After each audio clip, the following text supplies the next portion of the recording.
ప్రైవేటీకరణ వెంటనే, మెడికల్ కళాశాల ప్రైవేటీకరణ వెంటనే, మెడికల్ కళాశాల ప్రైవేటీకరణ వెంటనే, మెడికల్ కళాశాల ప్రైవేటీకరణ వెంటనే, ప్రైవేటీకరణ వెంటనే.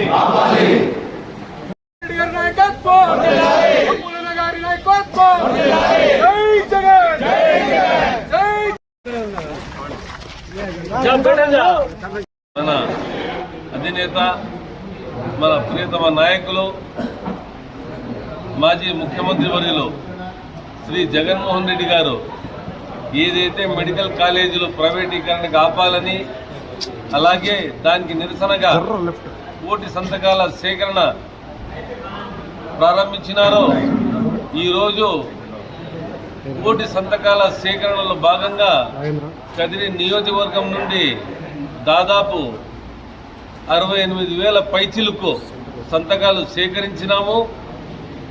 ఈరోజు ఈ బాక్సుల్లో మేము సంతకాలు చేసిన పత్రాలు నింపి జిల్లా కేంద్రం పుట్టపర్తికి పంపిస్తున్నాం. దీనికి సహకరించిన మండల కన్వీనర్లు, జిల్లా నాయకులు, అలాగే రాష్ట్ర స్థాయి నాయకులు, ముఖ్యంగా వైఎస్ఆర్సీపీ కుటుంబ సభ్యులు ఎవరైతే ఈ సంతకాల సేకరణలో భాగస్వాములైనారో వారికి నేను ప్రత్యేకంగా నమస్కరిస్తున్నాను. క్రమ మన వైఎస్ఆర్సీపీ కుటుంబ సభ్యులందరిది మేము చూసినాం.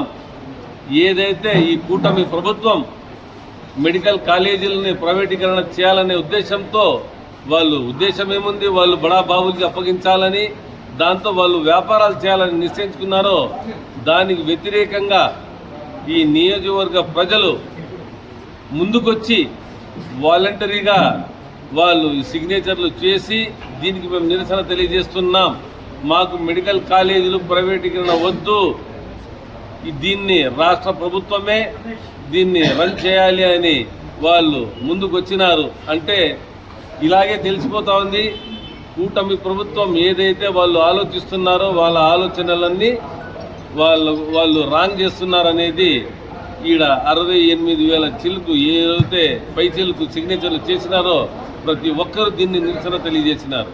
ప్రభుత్వం ముఖ్యంగా ముఖ్యమంత్రి చంద్రబాబు నాయుడు కానీ, డిప్యూటీ ముఖ్యమంత్రి పవన్ కళ్యాణ్, నారా లోకేష్ బాబు, హెల్త్ మినిస్టర్ ప్రతి ఒక్కరూ ముందుకొచ్చి దీన్ని ఈ ప్రయత్నం విరమించుకోవాలని, అలాగే మీరు 4,000 కోట్లు వెచ్చిస్తే ఆ రోజు జగన్మోహన్ రెడ్డి గారు 17 మెడికల్ కాలేజ్ తెచ్చి ఇక్కడ డబ్బా కుట్టుకోలేదు, ఇక్కడ మేము అడ్వర్టైజ్మెంట్ చేసుకోలేదు, 17 మెడికల్ కాలేజీలు తీసుకొచ్చినామని. ఎందుకంటే మా నాయకుల ఆలోచన ఒక్కటే, ఈ రాష్ట్రంలో ప్రజలకు ఏది మంచి జరుగుతుంది అది చెప్పుకునే తత్వమే లేదు. మా డ్యూటీ అది, మేము ప్రజలకు మేము మంచి చేయాలనేదే ఆయన ఎప్పుడు ఆలోచిస్తారు. కాబట్టి కూటమి ప్రభుత్వం మెడికల్ కాలేజీలని ప్రైవేటీకరణ ముందు ఇమ్మీడియట్గా ఆపేసి ప్రభుత్వం రన్ చేయాలని ప్రజలు కోరుకుంటున్నారు. పార్టీ తరఫున డిమాండ్ చేస్తున్నాం. కూటమి ప్రభుత్వం నేతలకి మీరు ఇమ్మీడియట్గా ఈ మెడికల్ కాలేజీలు సొంతంగా గవర్నమెంట్ రన్ చేయాలని, దీంట్లో మేము ప్రజా ఉద్యమం ఏవైతే చేపట్టినామో దాంట్లో మేము 1 కోటి సంతకాలని మేము చెప్పినాం. కానీ ఈరోజు 1 కోటి సంతకాల కన్నా ఎక్కువ మేము తీసుకొని పోయి 17వ తేదీ గవర్నర్ గారికి అప్పచెప్తున్నాం. కాబట్టి మీరు కూటమి ప్రభుత్వం ఇమ్మీడియట్గా ఈ స్టెప్ తీసుకోవాలని మిమ్మల్ని మేము తెలియజేస్తున్నాం.